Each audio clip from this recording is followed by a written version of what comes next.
Salut tout le monde, petit message avant de commencer la vidéo, c'est un message d'excuse car dans la première partie de la vidéo j'ai oublié d'éteindre la clim qui est dans mon studio, donc il y a un gros bruit d'arrière-fond. J'ai essayé de le supprimer en mettant une réduction de bruit, donc ça s'entend un petit peu que j'ai mis une réduction de bruit, donc j'en suis désolé, j'ai fait tomber mon micro. Mais à la suite j'ai pensé qu'il y avait la clim, donc j'ai pu l'éteindre et continuer la vidéo comme d'habitude, donc sans bug de bruit. Donc voilà, merci de votre compréhension et bonne vidéo.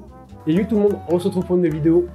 Tu as vu dans le titre, je vais vous faire un résumé de mon voyage en Égypte que j'ai fait avec ma grand-mère en février 2022, donc l'année dernière. Donc pour commencer déjà, ce voyage était incroyable, que des bons souvenirs, tout ça, c'est juste merveilleux. Allez-y si vous avez l'occasion, c'est génial, c'est juste génial. Au début, on a pris le train de Toulon jusqu'à Paris, bon, pour prendre l'avion, tout ça. Arrivé au Caire, il y avait quelqu'un de l'agence de voyage qui nous attendait déjà, d'ailleurs qui était super gentil, pour nous accompagner à notre hôtel, nous expliquer un peu ce qu'on allait faire, tout ça, et qui allait être notre guide pendant les 3 jours au Caire, parce que on a fait 3 jours au Caire, et après on a pris un bateau parce que l'essentiel du voyage, c'était une croisière sur le Nil. Donc au Caire, on est allé dans notre hôtel, ensuite le lendemain, on a pris le petit déjeuner, et c'est là où j'ai découvert le jus d'hibiscus. Je fais une fixette dessus, j'adore ça, c'est ultra bon, c'est ultra sucré, mais qu'est-ce que c'est bon. Mais c'est, je sais pas comment, je sais pas, j'ai pas d'autre truc, c'est incroyablement bon, c'est tout. Ensuite, on a rejoint notre guide Dalia, je sais pas si elle va passer par là, mais très peu probable qu'elle passe par là, qui nous a accompagnés tout au long de ces 3 jours au Caire. Donc elle nous a fait découvrir des endroits magnifiques, on est allé au souk avec elle, elle nous a montré un kiosque, on va dire ça comme ça, ouais, une sorte de bar entre guillemets à thé, où on est allé boire un thé à la menthe, c'était juste super bon en fait, voilà. J'ai rien d'autre à dire, c'était incroyable. C'est là aussi où j'ai vu des configurations de Nike incroyables, parce qu'au lieu d'écrire Nike, il y a écrit Nike. Je vous la fais juste ici, c'était écrit comme ça. Sur le moment j'ai trouvé ça cocasse, voilà. Donc Dalia, donc notre guide toujours, nous a emmené voir le musée du Caire, qui est juste gigantesque, mais c'est gigantesque à l'intérieur, c'est méga grand. Donc on a pu voir de vieilles statues, notamment des chaussures, parce que là j'ai un album photo sur mon voyage en Égypte avec ma grand-mère. Juste ici vous pouvez voir de jolies tongs, je sais plus en quoi elles sont, mais ça devait pas être très confortable. Pendant cette visite au musée du Caire, on a vu des choses mais majestueuses, tellement qu'elles étaient grandes et belles. Comment on peut... Je pense que depuis tout à l'heure, il y avait un bruit chiant à mourir. Je vais essayer de rattraper ça au montage. Si j'ai réussi, je mettrai un ding là maintenant. Et sinon, s'il n'y a pas le ding, c'est que j'ai pas réussi. Parce qu'en gros, j'ai la clim, elle fait extrêmement de bruit et j'ai oublié de l'enlever, tout simplement, et j'ai pas remarqué. Donc après cette visite, mais incroyable, on a vu plein de choses. D'ailleurs, j'ai vu des momies, littéralement. Mais ma grand-mère n'a pas voulu voir parce que ça lui faisait un peu peur. Moi, je regardais, j'étais là. Donc c'est comme ça. D'accord. Oui, ok, je vois. Voilà à peu près. Ensuite, Dalia nous a emmené voir une des premières pyramides. Donc qui se situe à Saqqara. Cette pyramide a été construite, je sais pas si on peut, bâtie plutôt, pour, je sais pas comment ça se prononce, excusez-moi pour la prononciation, Djeser, je vous le marque juste ici, je sais pas comment ça se prononce, donc voilà. Qui a été tout simplement érigée, qui a été tout simplement construite par Imhotep. Voilà, c'est une des premières pyramides, donc vous pouvez voir qu'elle est pas totalement lisse, elle est un peu en escalier quoi, comme vous pouvez voir. Ensuite, elle nous a emmené aux pyramides de Gizeh. Déjà quand vous arrivez sur le site, je pense que, je sais pas pourquoi, mais il nous enlève micro, micro, t'as le droit à la photo, t'as pas le droit au stabilisateur, t'as pas le droit au drone qui est normal pour les drones parce que tu peux cracher sur la pyramide et l'endommager. On n'a pas le droit à plein d'autres choses. Mais moi ils m'ont cassé les pieds avec mon micro, donc ce micro, parce que alors ils m'ont embêté avec ce micro, donc le vidéo micro de chez Canon, donc celui-ci, parce qu'ils pensaient que j'allais faire de l'espionnage avec. Ouais, je sais pas moi non plus pourquoi. Donc Dalia a essayé de négocier avec les gens à l'entrée pour pas le laisser parce que c'est du matériel que je me paye moi, j'ai pas confiance en qui que ce soit. Il y a que moi qui ai le droit de le garder. Hein. Et si c'est quelqu'un d'autre qui le garde, la personne est à côté de moi et je vois à peu près. C'est du matériel que j'ai payé moi et j'ai pas trop envie qu'on me le vole. Donc Dalia, avec une gentillesse mais incroyable, a demandé tout simplement gentiment aux gens qui étaient à l'accueil qui nous faisaient entrer si elle pouvait le garder dans le sac et que moi j'y touche pas. Les gens à l'entrée ont dit oui, vous pouvez. Parce qu'ils la connaissaient tout simplement et moi ça m'a fait plaisir. Donc déjà quand vous arrivez sur le site des pyramides de Gizeh, ce qui est impressionnant c'est la grandeur des pyramides parce qu'à la télé ou même en photo, on n'arrive pas à se rendre compte de la hauteur de l'échelle en fait. C'est grand, c'est très grand. Juste en fait quand vous mettez mettez devant, quand vous mettez devant une face, bah, vous regardez déjà comme ça, vous levez vraiment la tête et on dirait que ça fait un chemin vers le ciel, c'est vraiment magnifique. Et donc sur le site des pyramides de Gizeh, il y a aussi le Sphinx. Le Sphinx, bizarrement, j'ai été ultra déçu. Parce que je pense qu'on a tous l'image d'Obélix dans Astérix Obélix, Mission Cléopâtre, grimper sur le Sphinx et lui casser le nez. On a l'impression qu'il est gigantesque, qu'il va faire 20 mètres de haut, qu'il va faire, je sais pas, 40 mètres de long. Le 40 mètres de long, il y est. Ça c'est sûr. Mais le 20 mètres de haut, il y est pas, c'est sûr. Et, bizarrement, je l'ai trouvé très petit. Très petit, j'ai pas compris pourquoi, mais j'étais un peu déçu par le Sphinx. D'ailleurs, si vous voulez retrouver des photos de l'Égypte, vous pouvez aller sur mon compte Instagram qui s'affiche juste ici, et de toute façon il est en description, pour voir les photos que j'ai faites là-bas. J'en ai fait pas mal. En tout, dans mon appareil, il y en avait 2500, mais j'en ai mis quelques-unes sur Insta, n'hésite pas à aller voir.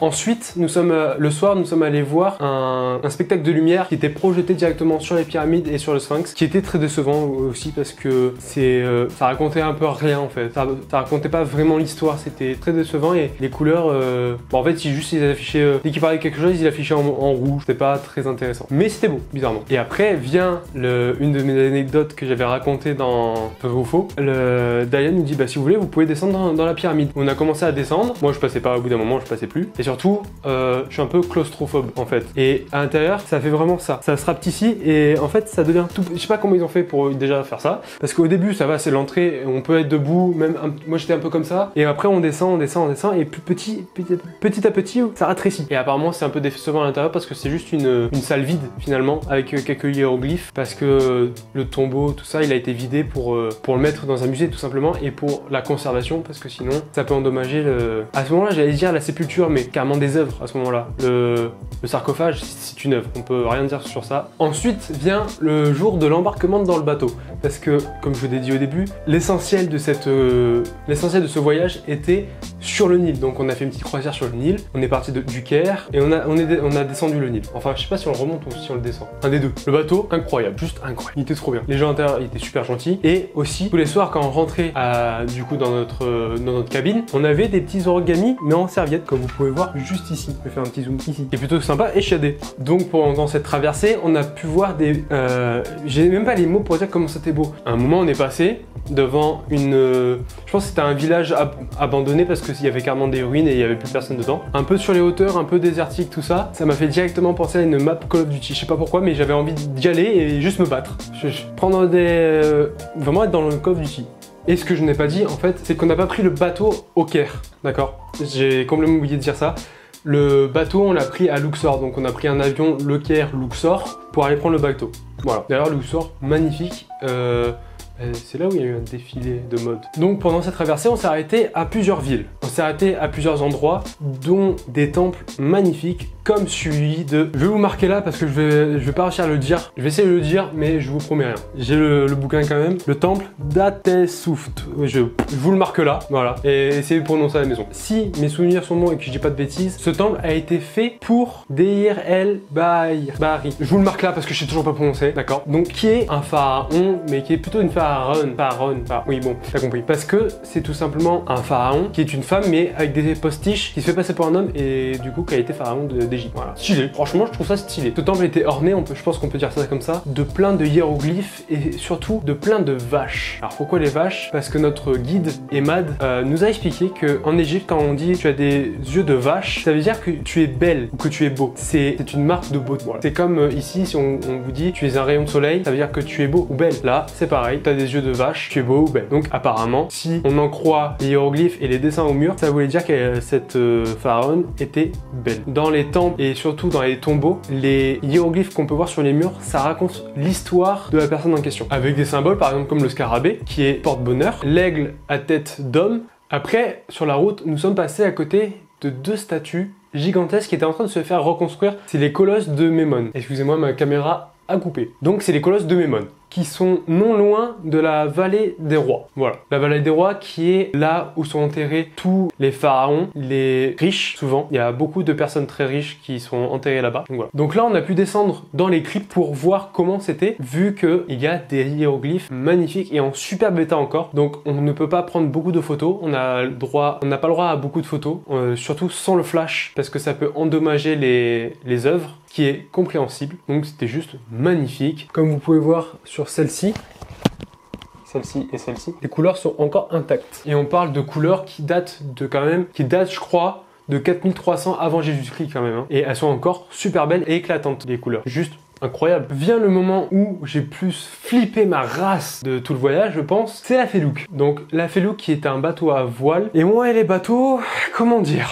J'aime pas trop ça quoi. Enfin, si c'est un gros bateau qui bouge pas, oui. Si c'est une Feluc, non. Donc moi tout ce qui est petit bateau, genre des gardes de côte, je ne peux pas. Et surtout sur la Feluc, j'étais vraiment pas à l'aise, j'arrivais pas à bouger. Voilà, c'était le pire moment de ma vie, mais c'était sympa. Voilà, c'est bizarre. À l'intérieur de moi, j'avais peur, mais je me disais franchement, il y a pire quand même. Ensuite, nous sommes allés à Assouan et au temple de Philae, je pense que ça se dit comme ça, je vous l'ai écrit encore ici, qui a été reconstruit sur l'île d'Aegika. Je vous le marque aussi ici, au cas où si j'ai mal prononcé. Et bien sûr, si j'ai mal prononcé d'autres choses avant, veuillez m'excuser parce que je sais pas comment... Merci à ceux qui...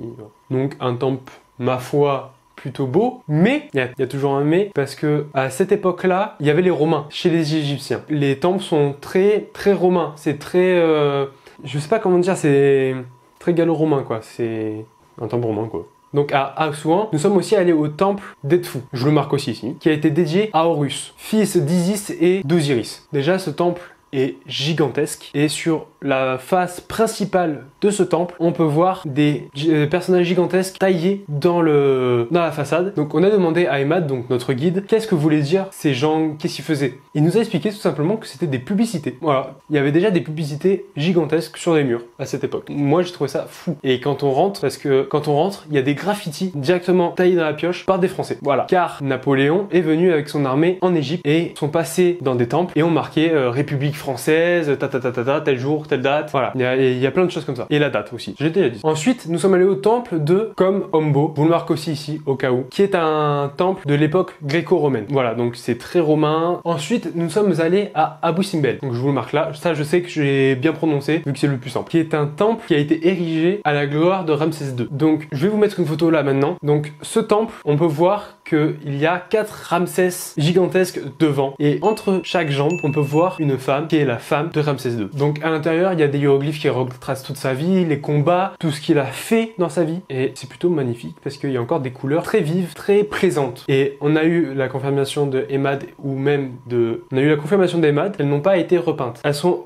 aussi vives car elles ont été nettoyées minutieusement au pinceau, etc. Donc c'est la couleur d'origine. Ensuite, dans le temple à Luxor, on peut voir une grande allée avec plein de sphinx. C'est une allée qui va de Thébès à Karnak. Et de chaque côté de cette allée, il y a des sphinx. Au total, il y en a 1057. Ça fait beaucoup. C'est gigantesque. Je me dis comment ils ont eu la volonté de faire ça. Vraiment, même un, je te le fais pas moi. Et ensuite, c'est la fin du voyage. On fait Luxor, Le Caire, et Le Caire, Paris, Toulon. Et notre voyage en Égypte, au pays des pharaons, est fini. J'espère que tu as apprécié cette vidéo. En tout cas, si tu l'as apprécié, n'hésite pas à commenter, liker, partager, et pourquoi pas t'abonner et mettre la cloche sur notification. C'est le plus gros soutien que tu peux apporter à cette chaîne. Et moi, je te dis à demain. C'était moi, c'était Nubio. Bisous.